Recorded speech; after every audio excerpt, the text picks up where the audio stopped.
I'm interested to get your view on the competition. And this is our closing sort of point, because we don't want to keep going forever here. But sort of the competition, where are we with the competition? Well, I think at the moment there's quite a number of brands out there that are competing in the sort of KKL, MKL segments, 5 Series type models and X3 type models, or maybe something bigger.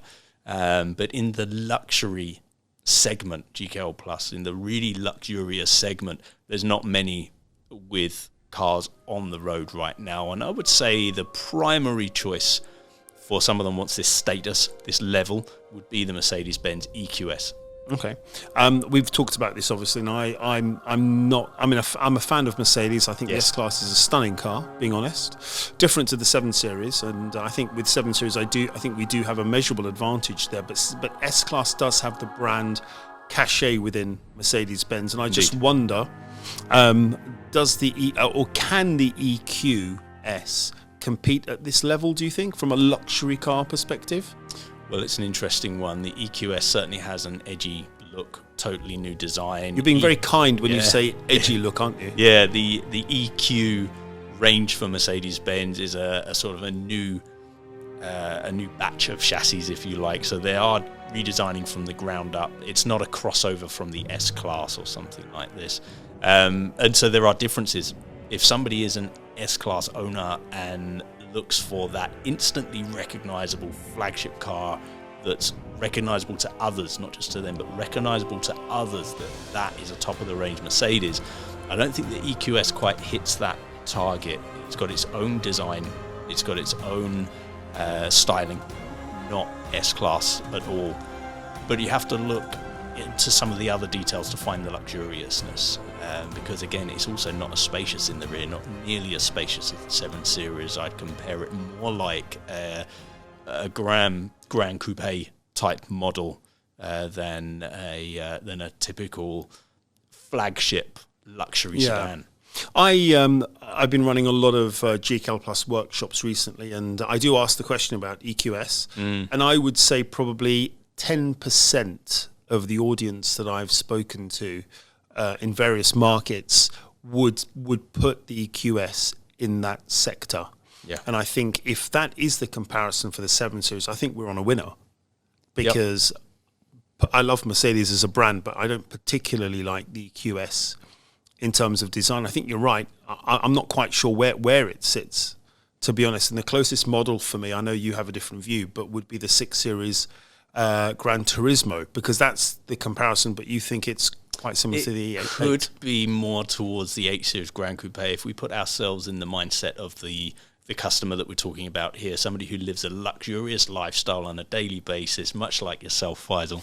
Then you're going to find a customer, I think, here who is making that choice. Am I buying a car here to drive myself, or am I buying a car here to be chauffeur driven? If they're buying a car to be chauffeur driven, it would be an S-Class or a 7 Series all the way. Yeah. And in that segment, really for electric, then it has to be i7. Yeah. If they're going to be buying a car that they'll drive themselves, we know the i7 stands up as a driver's car, totally enjoyable. And when it comes to looking at other brands, they won't find something electric directly comparable, and it would then be something like the EQS. So I think EQS would really suit for somebody who's going to drive that car themselves. It wouldn't be their choice if they're going to sit in the back seat. I think that's the fundamental difference. I'd go for a Taycan if I was going to drive myself, compared to an EQS. If those are my only choices, a Taycan or an EQS, I think the Taycan would be the one for me. Yeah. I just don't see a place, being honest, for the EQS. Either go for an S-Class electric or not. You could save a few quid and buy an Audi e-tron GT. No, I think they're not my bag, Audis, but they look pretty stunning, don't they? And they've got quite good reviews as well. So, well, look, I think we're going to leave that there. We've spoken a lot, Owen, but just as a closing comment for the geniuses and also for the sales consultants around the world who now have the task of presenting a new concept of electric driving in the luxury sector for us. Any sort of final closing tip you can offer, you can give to make life a little bit easier when presenting these cars? Well, if I was going to take an off-the-shelf statement, I would take the phrase that it's a reinterpretation of high luxury in personal mobility. It's also a sustainability masterpiece as well. For the i7, a lot of the production is carried out with much reduced energy consumption at the Dingolfing plant, and also, so not only is it a flagship model, it's a flagship of vehicle production as well, showing what's capable in the luxury sector, which isn't typically an energy efficient thing. You don't normally put the two together. Luxury and energy efficiency aren't normally stablemates. So I think here the 7 Series breaks the mold, and that is where I would lead. That is what I would go forward with for my customers, and share with them that sustainability for BMW is a mainstay in everything that's designed or engineered going forward, and we must be able to do that in our flagship model. We must be able to do that to demonstrate what we're capable of, and that's what the i7 has been able to achieve. And there's some great news for our colleagues in the Middle East, isn't there, about where they source some of the materials for the cars? Exactly, especially aluminium. So wherever possible, the aluminium is sourced from renewable resources. So the aluminium is not first use, it's recycled aluminium. And then if it is first use aluminium, it's coming from an aluminium plant in Dubai, in the UAE.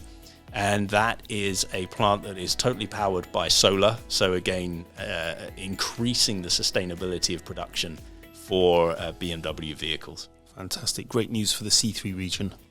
Great stuff, Owen. Well, look, always good to see you. Thanks for coming in today. And great choice of jacket, by the way. Yeah, I learned from the master. Faisal. I learned from the master. Indeed. Well, look, you take care, and we'll see you again very soon. Andy, great talking to you, mate.